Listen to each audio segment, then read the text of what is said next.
والصلاة والسلام على سید الانبیاء والمرسلین اما بعد فاعوذ باللہ من الشیطان الرجیم بسم اللہ الرحمن الرحیم ان اللہ وملائکتہ یصلون علی النبی یا ایہا الذین آمنوا صلوا علیہ وسلموا تسلیما الصلاة والسلام علیکہ یا رسول اللہ وعلی آلکہ واصحابکہ یا حبیب اللہ۔ تمام تر حمد و ثنا رب ذوالجلال کے لیے جو خالق کائنات ہے، جو مالک کائنات ہے، جو رب کائنات ہے، اور سب سے بڑھ کر وہ رب محمد مصطفیٰ صلی اللہ علیہ وسلم حضرت امام ربانی مجدد الفسانی رحمۃ اللہ علیہ مکتوبات شریف میں ارشاد فرماتے ہیں کہ میں رب کو اس لیے رب مانتا ہوں کہ وہ رب محمد مصطفیٰ ہے۔ دوستو اور بزرگوں، آج میں آپ کے سامنے شان انبیاء اور شان اولیاء کے چند نقاط گوش گزار کروں گا۔ مجھے امید ہے کہ آپ نہایت توجہ کے ساتھ ان باتوں کو سماعت فرمائیں گے اور اس مختصر سی محفل پاک میں، یہ روحانیت بھری محفل پاک ہے، یہ ایصال ثواب کی محفل ہے، یہ بخششوں اور رحمتوں کی محفل ہے، یہ عنایتوں کی محفل ہے، یہ توجہات اولیاء کی محفل ہے، اور میں اسی مضمون کو آگے بڑھاؤں گا جو سرہ والی میں نے بیان کیا، اور اس میں سے ایک بات کو بیان کرتے ہوئے میں شان ولایت کی طرف آؤں گا، شان نبوت کو بیان کرتے ہوئے۔ میں نے سورہ نمل کی آیات میں سے آپ کے سامنے چند گزارشات رکھنی ہیں۔ وہ واقعہ حضرت سلیمان علیہ السلام کا میں نے بیان کیا سرہ والی میں آیات کی روشنی میں۔ تو بات یہاں تک تھی کہ حضرت سلیمان علیہ السلام اپنے لشکر کے ساتھ چلتے چلتے ایک وادی پر سے گزرے۔ آپ کو معلوم ہے کہ حضرت سلیمان علیہ السلام کا تخت ہواؤں میں اڑتا تھا۔ دوستو، ان کے ساتھ جنات کے لشکر، ان کے ساتھ پرندوں کے لشکر اور ان کے ساتھ انسانوں کے لشکر ہوتے تھے۔ اب ایک بات کی طرف میں آپ کی توجہ دلانا چاہتا ہوں کہ پرندے تو ہواؤں میں اڑتے تھے، اور جنات کی طاقت بھی یہ ہے کہ وہ ایک جست کے اندر کئی کلومیٹر کا فاصلہ طے کر لیتے ہیں۔ لیکن دوستو، انسان کیسے چلتے تھے؟ کبھی سوچا؟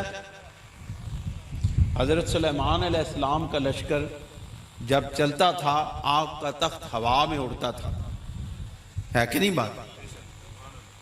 اب سوال یہاں پیدا ہوتا ہے کہ تخت تو ہوا میں اڑے، پرندے ہوا میں اڑے، اور جنات اپنی طاقت کے حساب سے فاصلے طے کریں، لیکن انسان کیسے اڑیں؟ انسانوں کو کون سی چیز آگے لے جاتی تھی؟ اسی رفتار کے ساتھ جس رفتار کے ساتھ ہوا چلتی تھی، اور اس ہوا کے چلنے کے ساتھ سلیمان علیہ السلام کا تخت چلتا تھا۔ اتنا عرصہ قرآن پڑھا ہے آپ نے، کبھی اس نقطے پر غور کیا؟ دوستو، اس کا یہ مطلب ہے کہ نبی کی نگاہ جس پر پڑ جاتی ہے، وہ انسان اس نگاہ نبوت سے ہواؤں میں تیرتا پھرتا ہے۔ اب یہ تو نہیں ہو سکتا کہ حضرت سلیمان علیہ السلام کا پرندوں کا لشکر آگے نکل جائے، جنات کا لشکر آگے نکل جائے اور حضرت سلیمان علیہ السلام خود انہی لشکروں کے ساتھ آگے نکل جائیں، اور انسانوں کا لشکر پیدل چلتے چلتے چلتے، یہ نہ ہو کہ انسانوں کا لشکر چورا شریف میں ہو، سلیمان علیہ السلام کا لشکر لاہور میں ہو، ضرورت پڑ جائے کہ انسانوں کے لشکر کی ضرورت پڑ جائے تو پھر کس طرح ان لشکروں کو ساتھ ملائیں گے؟ اس کا مطلب ہے کہ نبی کی نگاہ جب انسانوں پر پڑتی ہے تو وہ بھی اپنے اندر فیض نبوت کے ساتھ وہ طاقت پیدا کر لیتے ہیں کہ وہ بھی نبی کے ساتھ ساتھ چلتے ہیں۔ دوستو، حضرت سلیمان علیہ السلام اسی لشکر کے ساتھ ایک وادی سے گزر رہے تھے، حتیٰ اذا اتوا علی واد النمل، یہاں تک کہ آپ ایک چیونٹیوں کی وادی کے اوپر سے گزرے۔ قالت نملۃ یا ایھا النمل ادخلوا مساکنکم، تو وہ چیونٹیوں کے سردار نے کہا کہ اپنے اپنے گھروں میں داخل ہو جاؤ، لا یختمنکم سلیمان وجنودہ وہم لا یشعرون، کہ کہیں ایسا نہ ہو کہ سلیمان علیہ السلام کا اور ان کا لشکر تمہیں اپنے پاؤں کے نیچے روند نہ دے۔ میں نے عرض کیا تھا کہ حضرت سلیمان علیہ السلام کا لشکر ابھی 3 میل کے فاصلے پر تھا، 3 میل کے فاصلے پر لشکر تھا۔ چونٹی کو معلوم ہو گیا کہ سلیمان علیہ السلام کا لشکر آ رہا ہے۔ دوستو، نبی کی تو یہ شان ہے، جو نقطہ آپ کے سامنے عرض کر رہا ہوں، نبی کی تو یہ شان ہے کہ وہ اپنے علم نبوت سے دور تک دیکھ لیتا ہے۔ نبی کی یہ شان ہے کہ وہ غیب کا علم پا لیتا ہے۔ لیکن دوستو، سوال یہ پیدا ہوتا ہے کہ 3 میل پہلے سے چیونٹی نے کیسے جان لیا کہ سلیمان کا لشکر آ رہا ہے؟ کمال سلیمان علیہ السلام کا جان لینا نہیں ہے، اس کی وجہ یہ ہے کہ وہ تو نبی ہے۔ نبی اپنی عظمتوں، اپنی شانوں، اپنی رفتوں کے اعتبار سے انسانوں میں سب سے بلند تر ہوتا ہے، اس کا علم بھی بلند ہوتا ہے، اس کی شان بھی بلند ہوتی ہے، اس کی نگاہ بھی بلند ہوتی ہے، وہ تو دیکھ لیتا ہے۔ لیکن ایک چیونٹی کو کیسے معلوم ہوا کہ سلیمان کا لشکر 3 میل کے فاصلے پر آ گیا ہے؟ مسئلہ یہ ہے، سمجھنے کی بات یہ ہے کہ چیونٹی کو کیسے معلوم ہوا؟ دوستو، معلوم اس لیے ہوا جو اس چیونٹی پر نگاہ سلیمان پڑ گئی تھی، اور اس چیونٹی کی نگاہ بھی اتنی تیز ہو گئی تھی کہ اس نے سلیمان کے لشکر کو میلوں دور دیکھ لیا۔ کمال یہ ہے کہ چیونٹی نے دیکھ لیا کہ سلیمان کا لشکر آ رہا ہے۔ بھائی، کیڑا کیسے معلوم کر سکتا ہے کہ اتنے دور سے کس کا لشکر آ رہا ہے؟ انہوں نے کہا، اس چیونٹی نے کہا، اس کا مطلب ہے نام لیا اس نے، اس کو تعداد کا علم تھا کہ کتنا لشکر آ رہا ہے، کون کون آ رہا ہے، اس کو یہ بھی علم تھا۔ سلیمان علیہ السلام کی چیونٹی کو علم ہو کہ لشکر آ رہا ہے، اور اس لشکر میں کون کون آ رہا ہے، تو محمد مصطفیٰ کو علم نہ ہو کہ لشکر کون کون آ رہا ہے، کہاں کہاں مجھے یاد کر رہا ہے، مصطفیٰ کو معلوم نہ ہو کہ کون بندہ کہاں کہاں سے مجھے یاد کر رہا ہے۔ دوستو، اپنے عقیدوں کو قرآن کے مطابق بناؤ کہ سلیمان علیہ السلام کی امت میں ایک چیونٹی کو معلوم تھا کہ کون آ رہا ہے، اور مصطفیٰ کے غلام، اللہ کے ولی مصطفیٰ کے غلام اگر معلوم کر لیں کہ آج لاہور سے کون آ رہا ہے، آج فلاں جگہ سے کون آ رہا ہے، تو یہ کوئی بعید فہم بات نہیں ہے، یہ قرآن ہمیں سکھاتا ہے۔ دوستو، پھر حضرت سلیمان علیہ السلام آگے بڑھے، لشکر ایک مقام پہ پہنچا، آپ نے اپنے لشکر کا جائزہ لیا، اور وہاں پر اس لشکر میں سے پرندوں کا سردار نہیں تھا. آپ نے کہا کہ اس پرندے کو میرے سامنے حاضر کیا جائے، اور اگر وہ نہ آیا یا کوئی وہ ایسی بات لے کر نہ آیا تو اس کو آج ذبح کر دیا جائے گا، اس کو قتل کر دیا جائے گا. دوستو، قرآن مجید کی اس آیت پر غور کریں. میں آپ کے سامنے آیت تلاوت کرتا ہوں. وَتَفَقَّدَ الطَّيْرَ فَقَالَ مَا لِيَ لَا أَرَى الْهُدْهُدَ أَمْ كَانَ مِنَ الْغَائِبِينَ لَأُعَذِّبَنَّهُ عَذَابًا شَدِيدًا. میں اس کو آج بڑا سخت عذاب دوں گا اگر وہ آج غائب ہوا اور نہ آیا تو. او لا اذبحنہ، یا میں اس کو ذبح کر دوں گا، قتل کر دوں گا.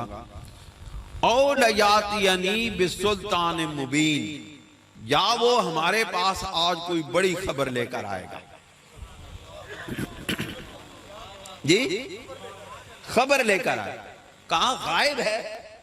میرے لشکر سے مجھے بتائے بغیر غائب ہو گیا ہے. تو اس کا مطلب ہے کہ نبی کو علم ہے کہ وہ کیوں غائب ہوا ہے. لوگ یہ تصور کریں کہ نبی کو علم نہیں تھا کہ وہ کیوں غائب ہوا. آپ آیت کے اوپر غور کریں تو اس کا مطلب ہے کہ نبی کو معلوم تھا، لیکن لوگوں کو بتا رہے تھے کہ نبی کی محفل کا ادب یہ ہے کہ نبی کو بتائے بغیر اس کی محفل سے نکلا نہ جائے. آداب طریقت بتائے جا رہے ہیں. کئی لوگ ہونے محفل چاہنے کہنے نسی سرکار دی محفل سنن جا رہے ہیں، حضور دی محفل سنن جا رہے ہیں، نبی کریم علیہ السلام کی محفل پاک میں جا رہے ہیں.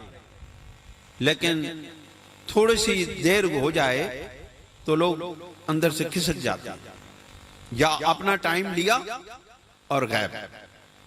قرآن ہمیں نبی کی محفل کے، نبی کی مجلس کے آداب سکھاتا ہے کہ نبی دی محفل آ جاؤ تو پھر غائب نہیں ہونا، پھر سن کے جانا. اے نعت خانے نہیں عادت ہونی، نعت خان پڑھ دیں تے بچے نکل جانے نے، جتیاں چاہیے پچھو پچھو ہویا آ گیا. پیر تے مولوی بیٹھے رہن بھائی جے انہاں تے سب تو بڑا جرمانہ ہے کہ اے سب تو پہلے آن، انہاں نے سامنے محفل شروع ہوئے، پھر محفل ختم ہوئے، اے دعا کرن تے پھر انہوں نے چھٹی ہوئے، باقی سارے اپنی اپنی ڈیوٹیاں کر کے چلے جان. تو وہ نہیں تھا، پرندہ نہیں تھا. انہوں نے کہا، سرکار نے کہا، نبی علیہ السلام نے کہا، حضرت سلیمان علیہ السلام نے کہا کہ آج اگر وہ نہ آیا تو میں یا تو اس کو سخت سزا دوں گا یا پھر اس کو ذبح کر دوں گا، یا پھر آج وہ کوئی غیب کی ایسی خبر لے کر آئے گا جو میرے لشکر کی خوشخبری کا ذریعہ بن جائے گا. اس کا مطلب ہے کہ نبی کو معلوم ہے، نبی کو معلوم تھا کہ آج وہ کس کام پر گیا ہے. آج وہ ایک میرے مشن پر گیا ہوا ہے، آج بڑی سلطنت کو قابو کرنے کے لیے گیا ہوا ہے، آج بڑی سلطنت کو زیر نگوں لانے کے لیے گیا ہے، سر نگوں کرنے کے لیے گیا ہے. تو وہ مختصر آپ نے سنا ہوگا واقعات میں. تو وہ اس طرح ہوا کہ وہ تھوڑی دیر کے بعد وہ واپس پلٹ کے آیا. اس نے آ کے اپنی عاجزانہ عرض پیش کی کہ میں غائب ہوا تھا لیکن میں کسی مقصد کے لیے گیا تھا. اس نے کہا کہ میں ایک جگہ سے گزر رہا تھا تو وہاں پر اس زمین پر ایک عورت حکمران تھی اور وہ لوگ بتوں کو سجدہ کر رہے تھے اور سورج کی پوجا کر رہے تھے. آپ دیکھیں اس کا مطلب ہے کہ اللہ کے نبی کے غلام اس نیت کے ساتھ سفر کرتے ہیں کہ لوگوں کو اللہ کے ساتھ ملانے کی طرف آئیں، لوگوں کو اللہ کے ساتھ ملا دیں، اللہ کے ساتھ جوڑ دیں. وہ بھی یہی تڑپ لے کر کے ہدہد پرندہ یہ تڑپ لے کر آیا تھا کہ اے نبی علیہ السلام، میں نے ایک قوم کو دیکھا ہے وہ آپ کی اس سلطنت کے اندر ہو، آپ کی سلطنت بادشاہی زمین پر آپ کی ہو، شہنشاہی زمین پر آپ کی ہو اور آپ کے شہنشاہ ہوتے ہوئے کوئی اور بادشاہ بن جائے، یہ کیسے ممکن ہے؟ اس کا مطلب ہے کہ نبی وہ بادشاہ ہوتا ہے جس کی بادشاہی کے سامنے بڑے بڑے بادشاہ اپنے سر جھکا دیتے ہیں۔ دوستو وہ پھر واپس آیا اور اس نے آ کے بتایا کہ وہاں پر یہ معاملات ہو رہے ہیں۔ تو حضرت سلیمان علیہ السلام نے خط لکھا اور وہ خط لکھ کے اس کے ہی حوالے کیا۔ اس کے حوالے کرنے کے بعد اس کو دیا کہ تو جا کے اس کو یہ خط حوالے کر کے آؤ۔ اس کے مفسرین کرام لکھتے ہیں کہ وہ خط لے کر کے بلقیس کے محل کے اندر داخل ہو گیا اور بلقیس وہاں پر بڑے بڑے اس کے محافظ کھڑے تھے۔ ان محافظوں کی قطاروں کو چیرتے ہوئے وہ اس کے کمرے خاص میں داخل ہوا اور اپنے چونچ میں پکڑا ہوا خط اس کے اوپر ڈال دیا۔ وہ حیران ہو گئی کہ میرے اتنے محافظوں کے اندر سے یہ پرندہ کیسے اندر داخل ہوا؟ اور پھر اس کو اللہ تعالیٰ نے بصیرت عطا کی تھی۔ اس کے سینے پر وہ نبی کے ہاتھ کا لکھا ہوا خط جب پڑا تو اس خط کو نبی کے ہاتھ لگے تھے۔ اس خط کو نبی کے ہاتھوں نے چھوا تھا۔ جس وقت وہ خط وہ کاغذ جس وقت بلقیس کے سینے پر پڑا تو اس سینے کو نور علی نور کر دیا۔ وہ سینہ نور سے بھر گیا۔ اب اس کے اندر بصیرت پیدا ہو گئی۔ اس نے اس وقت ہی کہا کہ یہ خط جو مجھے ملا ہے یہ کسی عام ہستی کا نہیں ہے، یہ کسی ایسی عظیم الشان ہستی کا ہے جس کو معلوم ہے کہ میں کہاں پہ ہوں اور مجھ تک یہ خط کس طرح پہنچانا ہے۔ دوستو پھر معاملہ ہوا کہ آگے بات بڑھی۔ اس نے اپنے امراء کا اجلاس بلایا۔ انہوں نے کہا کہ مجھے میرے ساتھ یہ واقعہ پیش آیا ہے اور مجھے اس طرح کا خط ملا ہے حضرت سلیمان علیہ السلام کی طرف سے، اور اس پہ لکھا ہوا ہے کہ انہو من سلیمان و انہو بسم اللہ الرحمن الرحیم، اس کا نامہ تھا۔ تو پھر ان امراء کے سامنے اس نے وہ خط رکھا اور اس کا متن بیان کیا۔ تو انہوں نے کہا کہ ہم لڑنے کے لیے تیار ہیں، اگر آپ حکم دیں گی تو ہم لڑیں گے، کٹ مریں گے اور آپ کی عزت کے لیے، آپ کی سلطنت کے لیے ہم جان دے دیں گے۔ انہوں نے کہا بات لڑنے کی نہیں ہے، نبیوں سے لڑا نہیں جاتا، نبیوں سے لڑا نہیں جاتا۔ اگر دنیا کا بادشاہ ہوتا تو میں لڑ لیتی، اگر دنیا کی سلطنت والا کوئی شخص ہوتا تو میں اس کے ساتھ لڑ لیتی، اگر دنیا کی فوجوں والا ہوتا تو میں اس کے ساتھ مقابلہ کر لیتی، لیکن نبی کے ساتھ مقابلہ نہیں کیا جا سکتا۔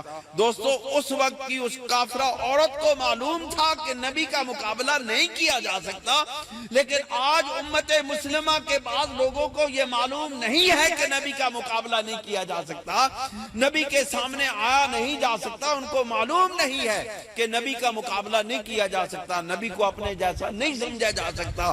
اس کافرہ نے نبی کو اپنے جیسا نہیں سمجھا تھا، تبھی تو اس نے اعلان کیا تھا کہ ہم نبی کے ساتھ نہیں لڑیں گے۔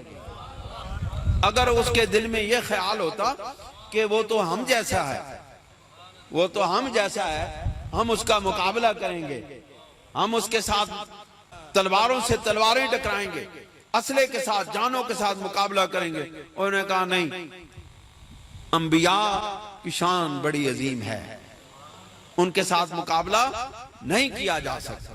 بہرحال آگے بڑھیں تو اس نے کہا اب ایک طریقہ اختیار کرتے ہیں، ہم نہ بڑے بڑے ہدیے، سونے، جواہرات اور پارچات جات یعنی کپڑے، وہ لے کر کے ایک بہت بڑا وفد بناتے ہیں اور حضرت سلیمان علیہ السلام کی بارگاہ میں وہ تحفے بھیجتے ہیں۔ اگر انہوں نے تحفے قبول کر لیے تو معلوم ہوگا کہ وہ دنیا دار ہے، اگر تحفے قبول نہ کیے تو معلوم ہوگا کہ وہ اللہ کے ولی ہیں، اللہ کے نبی ہیں۔ اس نے یہی طریقہ اختیار کیا۔ دوستو، لوگ جو مالدار بڑے بڑے وڈیرے جاگیردار ہوتے ہیں نا، وہ دینداروں کو مال سے آزماتے ہیں۔ جن دینداروں کے قدم ڈگمگا جاتے ہیں مال کی لالچ میں، پیسوں کی لالچ میں، دنیا کی لالچ میں، پھر اللہ تعالیٰ ان سے دین کی خدمت واپس لے لیتا ہے۔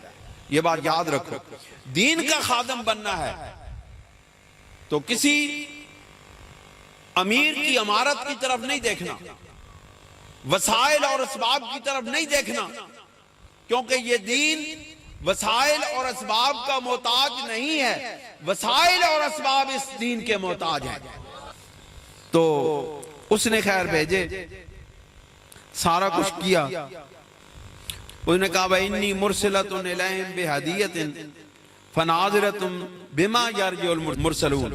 ہم ان کی طرف ہدیے بھیجتے ہیں، پھر دیکھتے ہیں کہ انہوں نے ہمارے جو بھیجے ہوئے مراسلہ نگار ہیں یا سفارتکار ہیں، ان کے ساتھ وہ کیا سلوک کرتے ہیں۔ فَلَمَّا جَاءَ سُلَيْمَانُ، اب سنیں سلیمان علیہ السلام کی طرز عمل۔ فَلَمَّا جَاءَ سُلَيْمَانَ، پھر وہ وفد جس وقت سلیمان علیہ السلام کے پاس تشریف آیا، قَالَ أَتُمِدُّونَنِ بِمَالٍ، تو آپ نے فرمایا کیا تسی مال نال خریدنا چاہتے ہو؟ فرمایا کیا تم لوگ مال سے میری مدد کرنا چاہتے ہو، یعنی میرے نال مال نہ سودا کر دے ہو؟ تو فرمایا فما آتانی اللہ خیر مما آتاکم، آپ نے فرمایا تواڈے کولوں جڑے ہے تواڈا مال، تواڈا سونا، تواڈیاں چاندیاں، تواڈے تحفے تحائف، انہاں کولوں میرے رب نے مینوں تواڈے انہاں تحفے کولوں زیادہ سونا کام عطا کیتا ہے۔ آپ نے فرمایا قَالَ تُمِدُّونَنِ بِمَالٍ، کیا آپ مجھے اپنے مال سے تم میری مدد کرنا چاہتے ہو؟ اس کا مطلب ہے کہ تسی مال میں کھا کے تے میرے ضمیر نو خریدنا چاہتے ہو، میرے ایمان دا سودا کرنا چاہتے ہو؟ آپ نے فرمایا اگر مال کی ہی بات ہے، بات اگر مال کی ہے، بات اگر اسباب کی ہے، تو پھر کیا ہے؟ فما آتانی اللہ خیر مما آتاکم، تو پھر میرے رب نے مجھے تم سے بہتر مال عطا کیا جو کچھ تمہارے پاس ہے۔ بل انتم بہدیتکم تفرحون، بلکہ تم اپنے ہدیے یہ دیکھ کر کے پورے نہیں سما رہے ہو، تسی اے ہدیے پہ مینوں دینے ہو، میرے کو اتنا مال ہے کہ میں اگر ساری زندگی میں لٹاندا رہاں تو میرا مال ختم نہیں ہوندا، کیونکہ تساں تا آپ کمایا، مینوں تا رب خالق و مالک نے عطا کیتا ہے۔ تو دوستو یاد رکھو، دنیا میں کسی کے طلبگار مت بنو۔ اگر مال چاہیے، اگر اسباب چاہیے، اگر دنیا کی دولت چاہیے تو اپنے رب سے مانگو، یقیناً وہ تمہیں عطا کرے گا، اور ایسی دولت عطا کرے گا جو ختم نہیں ہونے والی ہے۔ دنیا کی دولت ختم ہو جائے گی، وہ دولت ختم نہیں ہوگی۔ اور وہ دولت کون سی عطا کرتا ہے یہ بھی بتا دو، وہ دولت کون سی عطا کرتا ہے؟ وہ دولت قناعت کی عطا کرتا ہے، وہ دولت برکت کی عطا کرتا ہے۔ قناعت کیا ہے؟ کسی کے مال کی طرف دیکھ کے آنکھ میں لالچ پیدا نہ ہو، یہ قناعت ہے۔ اپنی ایک روٹی پر راضی ہو جانا، یہ قناعت ہے۔ مرچوں کے ساتھ، نمک کے ساتھ کھانا کھا لینا، یہ قناعت ہے۔ سرور دو عالم صلی اللہ علیہ وسلم کے پاس دنیا کے اسباب کی کون سی کمی تھی؟ آپ اونٹوں کی قطاریں غریبوں مسکینوں کے حوالے کر دیا کرتے تھے، بکریوں سے بھری ہوئی وادیاں آپ مانگنے والوں کو عطا کر دیا کرتے تھے، دولت تقسیم کر دیا کرتے تھے، اتنا دیتے تھے کہ لینے والے راضی جاتے تھے، دینے والا نہیں رہتا تھا۔ دوستو لیکن اپنی حالت کیا تھی؟ سیدہ عائشہ صدیقہ رضی اللہ تعالیٰ عنہ فرماتی ہیں 3 مہینے ہمارے گھر میں چولہا نہیں جلتا تھا، وہ کس وجہ سے؟ غربت کی وجہ سے نہیں، غربت کی وجہ سے نہیں، اسباب کی کمی کی وجہ سے نہیں، اسباب کی کمی کی وجہ سے نہیں، کھانے پینے کی اشیاء کی کمی کی وجہ سے نہیں، کھانے پینے کی اشیاء کی وجہ سے نہیں، بلکہ جو کچھ آتا تھا عطا کر دیتے تھے۔ سیدہ عائشہ صدیقہ رضی اللہ تعالیٰ عنہ ارشاد فرماتی ہیں کہ سرکار دو عالم صلی اللہ علیہ وسلم کے پاس جو صبح کو آتا تھا وہ رات بستر پر جانے سے پہلے سب تقسیم کر دیا کرتے تھے۔ یہ حالت ہے سرکار کی، وہ اتنا عطا کرتے ہیں، اتنا عطا کرتے ہیں کہ بندے کو سیر کر دیتے ہیں، لیکن مانگنے والا تو کوئی ہو اور دل کے یقین کے ساتھ مانگے، آج مانگے، ابھی مانگے آپ سرکار کے پاس، میں کہتا ہوں یقین کے ساتھ مانگے نا، کہ میں کہہ رہا ہوں یا رسول اللہ صلی اللہ علیہ وسلم یہ مجھے عطا کر دیں، نہ عطا کیا تو پھر آپ میرے گلے میں پٹا ڈال کے پورے لاہور میں گھمانا، لیکن یقین یہ ہو کہ سرکار عطا کرتے ہیں، اور سرکار وہ عطا کرتے ہیں کہ رب سے ملا دیتے ہیں۔ انہوں نے کہا کہ کیا تم مجھے آزماتے ہو اس چیز سے؟ تو مجھے تو اللہ تعالیٰ نے بہت کچھ عطا کیا ہے۔ ارجع الیہم، تسی اس کو واپس چلے جاؤ، واپس لے جاؤ مال سارا، اے سانو نہیں چاہیے، تسی اے مال واپس لے جاؤ سارا۔ ارجع الیہم، اس کی طرف لے جائیں، فَلَنَعْتِيَنَّهُمْ بِجُنُودٍ لَا قِبَلَ لَهُمْ بِهَا، تے پھر اسی بڑے ایڈے لشکر لے کے آ رہے ہیں کہ جڑے اس تو پہلے اس نے ویکھے ہی نہیں ہونے، اے لے جاؤ، سانو اس دی ضرورت نہیں، اسی ایمان دے طلبگار ہیں، اسی انہوں رب دے نال ملانا چاہنے، او سانو پیسے نال خریدنا چاہندی ہے، اسی چاہنے ہیں کہ وہ رب دی بندی بن جائے، رب دے قریب ہو جائے۔ یہ معاملہ ہو گیا۔ بلقیس نے کہا کہ جب یہ معاملہ اس کے سامنے رکھا گیا نا، انہوں نے کہا معاملہ کچھ اور ہو گیا ہے، اب اگر وہ لشکر لے کر آ گئے تو پھر ساڑی خیر نہیں، تو ہون اے کریے، ہون آپ ٹر جائیے، ہون اے کریے کہ ہون آپ نبی دی خدمت میں حاضر ہو جائیے، تے ہاتھ بن کے کھڑا ہو جائیے کہ آکھیے کہ اے نبی اللہ ساڑھے کو غلطی ہو گئی ہے تے سانو ہون معاف کر دے۔ اللہ رب العزت نے اسی گالنو حضور سرور دو عالم صلی اللہ علیہ وسلم دی شان دے نال ملاندے ہوئے آکھیا، انہوں نے تو آکھیا نے واپس چلے جاؤ، تے اسی لشکر لے کے آ رہے ہیں، تے اس نے آکھیا کہ نہیں، ہون لشکر آنے تو پہلے نبی دی بارگاہ دے اندر حاضر ہو جائیے تانجی ساڑی جان بچ جائے۔ تے اللہ تعالیٰ نے آکھیا وَلَوْ أَنَّهُمْ إِذْ ظَلَمُوا أَنفُسَهُمْ جَاءُوكَ فَاسْتَغْفَرُوا اللَّهَ وَاسْتَغْفَرَ لَهُمُ الرَّسُولُ لَوَجَدُوا اللَّهَ تَوَّابًا رَحِيمًا۔ بات اب اور ہو، وہاں دنیا بچانے گئے تھے، یہاں ایمان بچانے جاتے ہیں، وہاں دنیا کی بادشاہیاں لینے گئے تھے، لیکن سرکار کی بارگاہ میں اللہ کہتا ہے کہ تسی اپنے جانت ظلم کر لو، گناہ کر لو، گناہوں دے پہاڑ لے کے چلے جاؤ، تے اللہ رب العزت دی بارگاہ دے اندر توبہ کرو، استغفار کرو، تے پھر نال شرط رکھیے کہ تواڈے استغفار تک گل نہیں رکنی، اے گل نہیں بن جی جب تک نبی تواڈے بارے استغفار نہ کرے۔ وَلَوْ أَنَّهُمْ إِذْ ظَلَمُوا أَنفُسَهُمْ جَاءُوكَ، اتھے چلے جاؤ، فَاسْتَغْفِرُوا اللَّهَ، پھر اللہ کو معافی منگو، یا اللہ اسی ہون تیرے محبوب دی بارگاہ دے اندر آ گیا، ہون تو پیارے محبوب نو ساڑھے نال راضی کر لے، تے ہون ساڑھے محبوب ساڑھے تے توجہ فرما کے ساڑھے واسطے استغفار کرن۔ فاستغفر اللہ واستغفر لهم الرسول، انہاں واسطے پھر اللہ دے رسول بھی استغفار کرے، تے پھر لوجد اللہ تواب الرحیم، ایویں گل نہیں بنی۔ تو یہ معاملہ ہوا، وہ آ گئی۔ اب معاملہ درپیش ہو گیا نبی کے غلاموں کی آزمائش کا۔ پہلے اس کی آزمائش تھی کافرہ کی، ہن نبی دے غلامہ دی آزمائش شروع ہو گئی۔ جو نبی اتنی طاقت رکھتے ہیں، اتنی شان رکھتے ہیں کیا وہ یہ چھوٹا سا کام نہیں کر سکتے تھے؟ لیکن نبی وہ ہوتے ہیں جو اپنے غلاموں کی شان بڑھاتے ہیں۔ حضرت علی کرم اللہ وجہ الکریم ارشاد فرماتے ہیں، جس وقت سیدنا ابو بکر صدیق رضی اللہ تعالیٰ عنہ کو اپنی قبر انور میں اتارا جا رہا تھا، تو کہتے ہیں آپ ارشاد فرما رہے تھے قبر پہ کھڑے ہو کے کہ حضور سرور دو عالم صلی اللہ علیہ وسلم کوئی بات کرتے تھے تو یہ ارشاد فرماتے تھے میں نے یہ کیا اور صدیق نے یہ کیا، میں نے یہ کہا اور صدیق نے یہ کہا، میں ادھر گیا اور صدیق کیا۔ کہتے ہیں حضرت علی کرم اللہ وجہ الکریم فرماتے ہیں کہ سیدنا صدیق اکبر رضی اللہ تعالیٰ عنہ کو سرور دو عالم صلی اللہ علیہ وسلم نے کبھی اپنے آپ سے جدا نہ کیا۔ اس کا یہ مطلب ہے کہ نبی اپنے غلاموں کی شان اور عزتوں کو بڑھاتے ہیں۔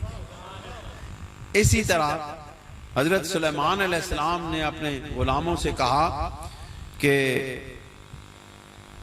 قَالَ يَا أَيُّهَا الْمَلَوْ أَيُّكُمْ يَعْتِينِي بِعَرْشِهَا قَبْلَ أَنْ يَعْتُونِي مُسْلِمِينَ، کہ آپ نے فرمایا میرے درباریوں کون ہے تم میں سے جو لے آئے میرے پاس اس تخت کو اس سے پہلے کہ وہ میری خدمت میں سر نگوں ہو کر آ جائے، سر جھکا کے آ جائے، سر تسلیم خم کرتے ہوئے آئے۔ نبی کی بارگاہ میں سر کو جھکا کے جانا چاہیے،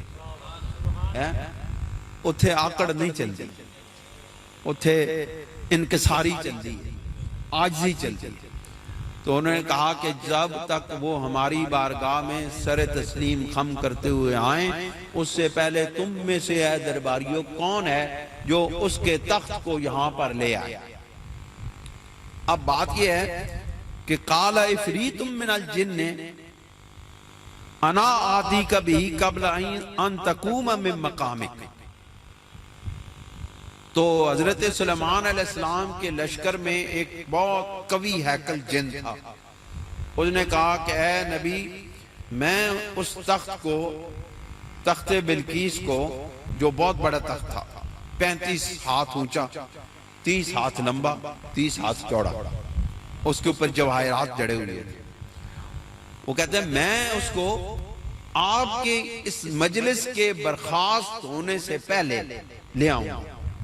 پھر کہندے نے لوگ بھئی او جی فلانے نو جن پہ گیا، فلانے نو اینج ہو گیا، جنات ہو گیا، یہ ہو گیا، لوگوں کو ٹوری پھر دے انہیں نے جنات کڑا کے لے آؤ۔ یاد رکھیں جن انسان سے طاقتور نہیں ہے۔ کون سے انسان سے طاقتور نہیں ہے وہ آگے آ رہی ہے بات۔ اللہ یہاں پر طاقتوں کے توازن کو بیان کرتے ہوئے پہلے جنات کی طاقت کو بیان کیا کہ جنات کے اس بہت قوی ہیکل جن نے کہا کہ میں اس تخت کو جو 1500 کلومیٹر دور تھا، 1500 کلومیٹر دور، وہاں سے میں اس کو آپ کی اس محفل پاک کے برخاست ہونے سے پہلے لے آؤں گا۔ اب یہ نہیں پتا کہ وہ محفل کب تک چلتی، ہو سکتا ہے 2 گھنٹے چلے، 3 گھنٹے چلے، صبح سے لے کر شام تک چلے۔ اب یہ کنفیوژن ہے نا، ایک کوئی بات یقینی نہیں ہے کہ محفل ہو سکتا ہے ابھی برخاست ہو جائے، ابھی حضرت سلیمان علیہ السلام کہیں بھائی محفل برخاست، تو وہ آیا تو نہیں، پھر وہ تخت تو نہ آیا، وہ مشروط کر رہے تھے، وہ جن جو تھا وہ مشروط کر رہا تھا کہ میں آپ کی محفل کے برخاست ہونے سے پہلے لے آؤں گا، لیکن اب یہ نہیں بتایا گیا کہ وہ محفل کتنی دیر چلنی ہے۔ ہو سکتا ہے 10 منٹ کے بعد محفل برخاست ہو جائے اور وہ تخت نہ لے کر آئے۔ آپ نے کہا بھئی نہیں، سانو ایو جی طاقت والا بندہ نہیں چاہیے جا، سانو اس تو بھی زیادہ طاقت والا بندہ چاہیے جا۔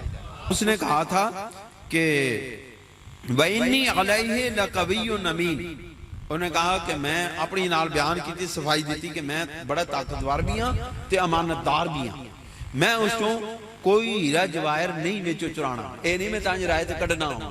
انہوں نے کہا میں امانت دار بھی ہوں، میں اس میں سے خیانت نہیں کروں گا، پورے کا پورا تخت لے کر آؤں گا۔ حضرت سلیمان علیہ السلام نے کہا کہ نہیں، ہمیں یہ نہیں چاہیے، ہمیں کوئی اور بندہ چاہیے۔ اتھے پھر ایک بندہ بیٹھے سی جڑا کتاب دا علم جاندا سی۔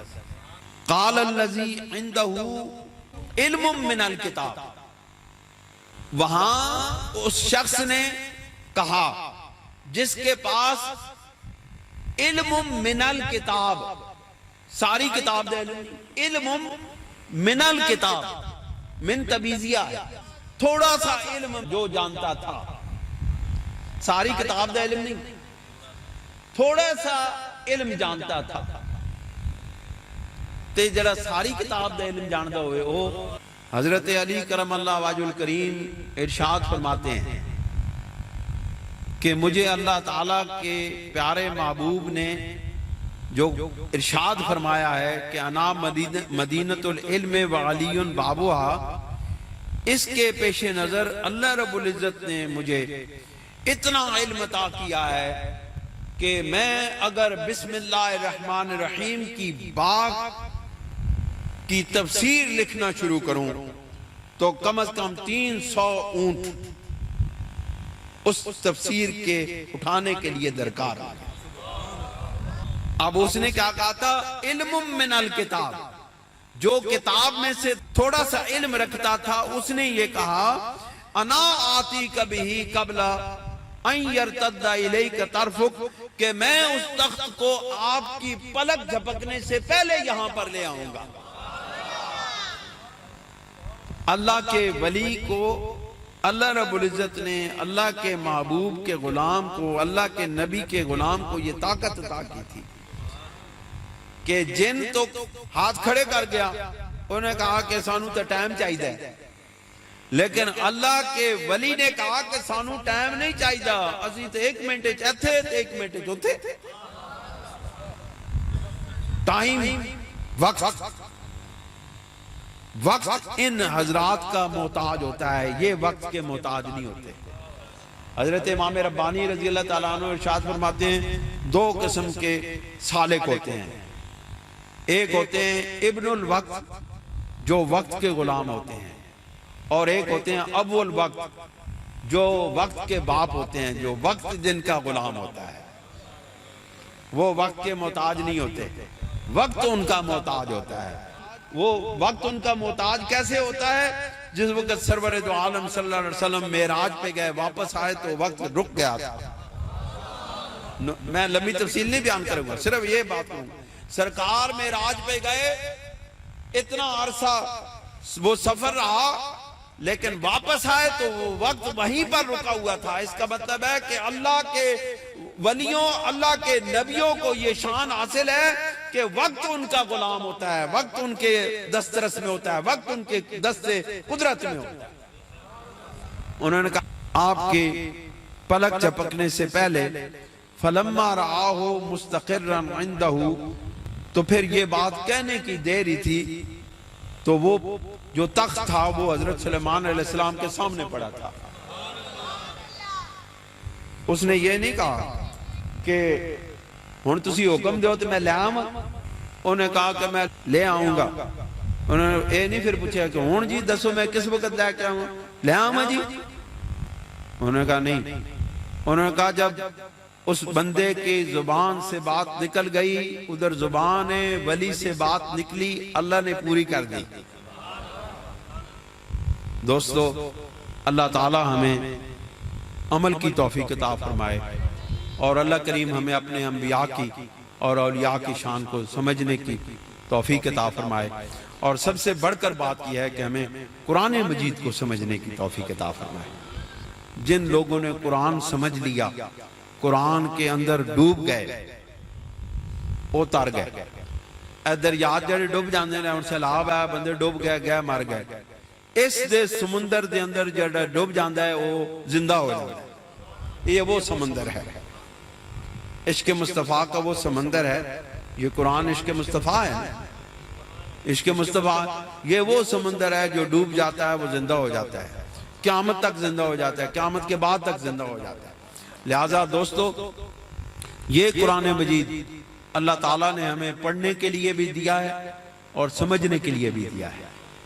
اس کو پڑھو بھی اور اس کو سمجھو بھی۔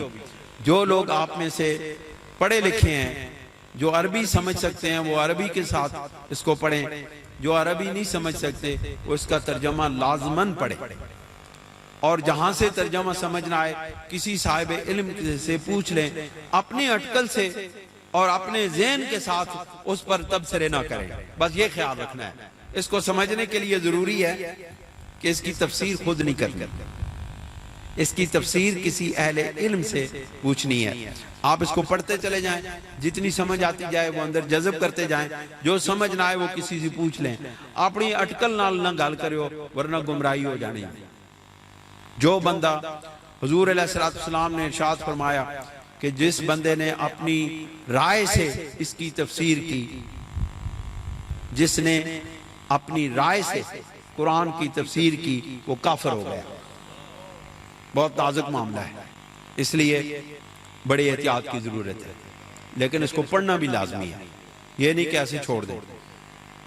استاد دے بغیر تسی کوئی کام کر سکے ہو؟ آج تک کوئی الیکٹریشین بنے ہوئے استاد تو بغیر؟ کسی نے روٹیاں لانیاں تندور تے استاد تو بغیر سیکھیاں ہوں؟ اور میں کوئی کام دسو جڑا استاد تو بغیر ہے؟ جے باقی اور کوئی کام دنیا نا استاد تو بغیر نہیں سمجھا جا سکتا، تو پھر اے قرآن مجید بھی استاد تو بغیر نہیں سمجھا جا سکتا۔ لہذا استاد تلاش کرو دنیا کے اندر۔ باقی ہر کام میں استاد تلاش کرتے ہیں، اس کام کے لیے بھی استاد تلاش کریں۔ اللہ ہمیں عمل کی توفیق عطا فرمائے۔